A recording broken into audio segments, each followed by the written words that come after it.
Didn't I just... Oh, never mind. You're in one of your ultra cool moods.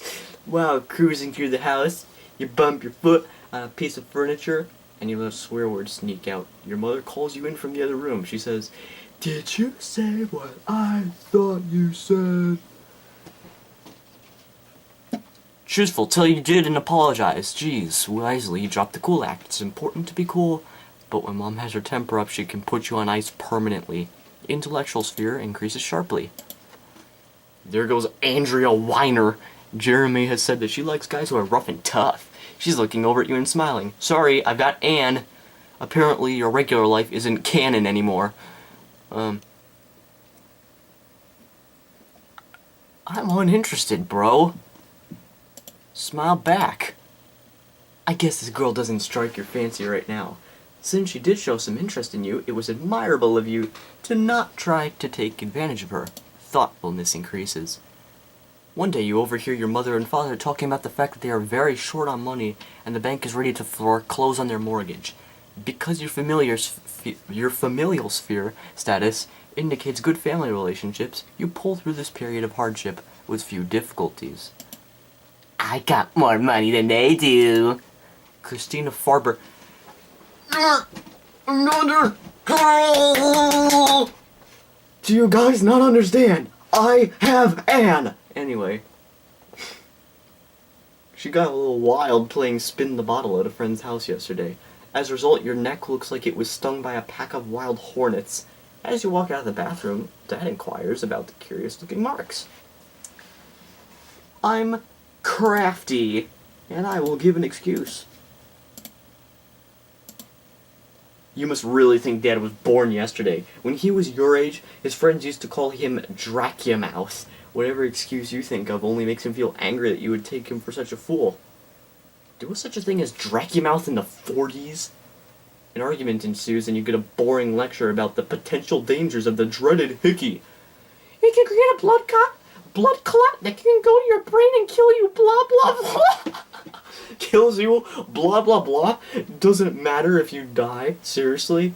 Even though it happens to be true, you probably don't pay too much attention to it. Really? I would be concerned. Oh well.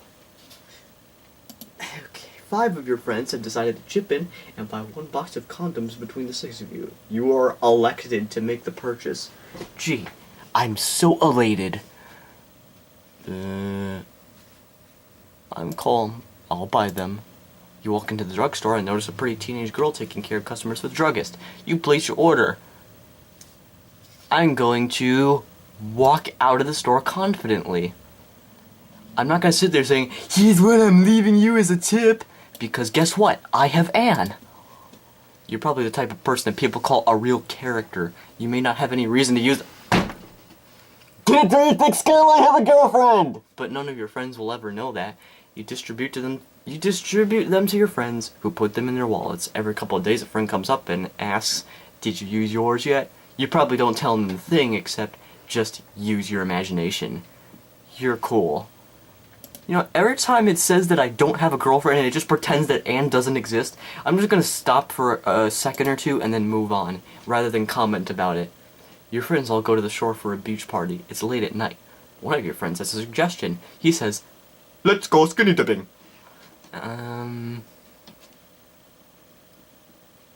Well, I'll wait. I'll wait for everyone else to take their clothes off. That's really uninhibited, alright. All of the uninhibited people are already in the water. You barely remove your socks. Are you sure you really want to go through with this? No. Later girl you've had your eye on for weeks whispers to you, "I was just waiting for you to go, then I would have done it too." Okay, there's your pause. A family member has begun to show signs of serious emotional problems. In the last 2 weeks he has tried to commit suicide twice. As a result, your parents are told that he must be hospitalized. Emotional and familial spheres show marked decreases. Surprisingly, your social sphere declines as well.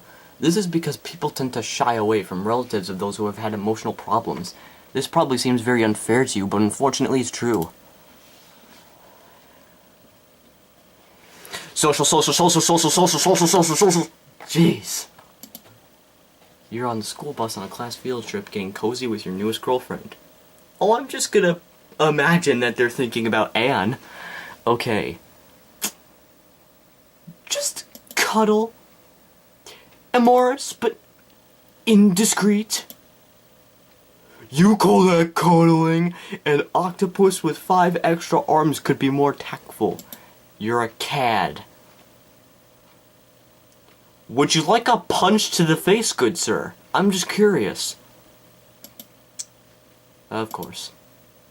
Let's do something with Anne. Because I haven't talked about her enough. I'm gonna have an experience. While having a soda at her house, the phone rings. She picks it up and looks around the room nervously. She walks out of the room with the phone, and you think you can hear her say, "I told you not to call me at home." She puts the phone back down and proceeds as if the phone never even rang. You casually ask her who it was. Her voice cracks as she says, "No one!" Her R's dart around the room. How do you feel about this? Naturally suspicious. Will you keep pressing her for information until she finally tells you who was calling? She still won't tell you. Well, maybe when I propose to her I'll find out who it was.